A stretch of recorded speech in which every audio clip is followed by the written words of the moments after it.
Maayong adlaw mga kadakop. Atong susion og atong tagsa-tagsaon pag-explain nganong nabangga tong motor og van dito sa Minglanilla na nag-viral karon. Okay, inganin ni siya. Kung makita nimo sa video nga ang van ning U-turn sa single solid line unya ang motor ning counterflow siya single solid yellow line, pero ang LGU nagbutang dito og marka slot nga U-turn slot. So na-disregard na to tong single solid line, yellow solid line. Pero unsa man gyud po ng single solid yellow line? Ang single solid yellow line, ang pasabutan na di ka pwede mo sulod, pero pwede ka mulabang, sa ato ba kung gikan ka sa gawa sa kalsada mulabang ka pwede, pero mo overtake ka or mo sulod ka di na pwede. So inganin nahitabo matud ba sa atong balaod nga kung ikaw driver nag-drive ka og sakyanan motor, kung mo execute daw kuno ka og turn, left turn, right turn, U-turn, right turn, masigong sa turn, basta kay mo liko ka, kinahanglan mo position ka, panalitan left turn. Kung mo execute ka og left turn, kinahanglan daw nga ikaw driver mo position ka sa center line of the road. Sa ato pa dapit sa center line of the road, so kanang yellow solid line ana ka diha mo position, layo pa before ka muliko ana ka mo position. Og mo right turn sad ka, ari po ka mo position daw kuno sa outer part of the road. So ari ka sa pinaka-daplane para mo execute kag right turn para wa gibangga mahitabo. Karon usa may gibuhat sa van, atong tanaw na video ha, tanawa oh.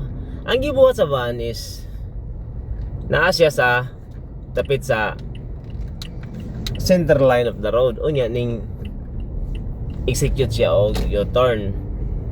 Before ka mo execute og U-turn, kinahanglan nimo i-clear ang atbang nga sakyanan nga kalsada, ang opposite lane of the road, kay na naman siya sa outer lane na naman siya sa center line of the road ng position. So nunid na niya clear ang ang left side niya nga bahin sa likuran, kay isa may mo overtake adto yung taon nga na may yellow solid line.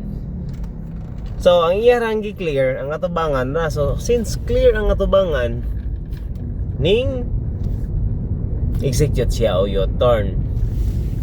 Karon ang nahitabo ani sa nag-drive sa motor, usog siya nagpadagan sa atong balao sa RA 4136 nag-ingon dito nga ini municipalities, cities and municipalities with light traffic, kinahanglan ang maximum speed limit niya is 30 km per hour lang, para in case of naay mga obstacle diha nga mo kalitog labang, pedestrian ba na or unsa pa mananap or mga sakyanan mo kalitog labang, nag-brake nimo mo brake yun na, di gyud na mahitabo nga mudagan pa or mo sa gitsit mabangga, dili nag-brake ana sa 30 km per hour, nag-brake yun na dayon. Karon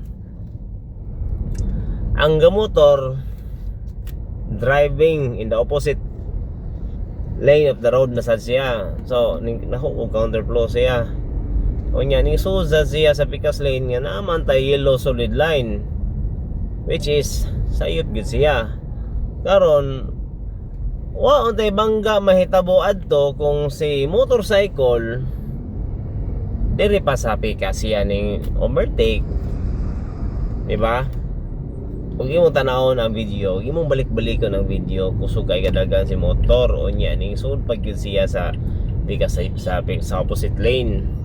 So mga bangga yun niya, kisa may mag-expect in town si van, isa pa may expect na ay sakyanan din sa left side niya bahin niya nga bawal man musod ang sakyanan dire kay itong sa yellow solid line, mo to nakausog bangga. So para nako kung wa pa ng butang diha nakamarka diha nga U-turn slot, mahog to siya tabla.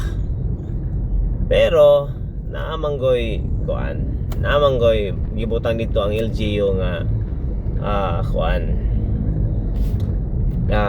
U-turn slot kay pagbuot man na pagmando man na sa ilahang traffic management sa syudad ba ng Manila or municipal of Manila, pagbuot man na nila, so gialaw ra ang mga motorist nga mo U-turn dito since na siya marka nga U-turn slot.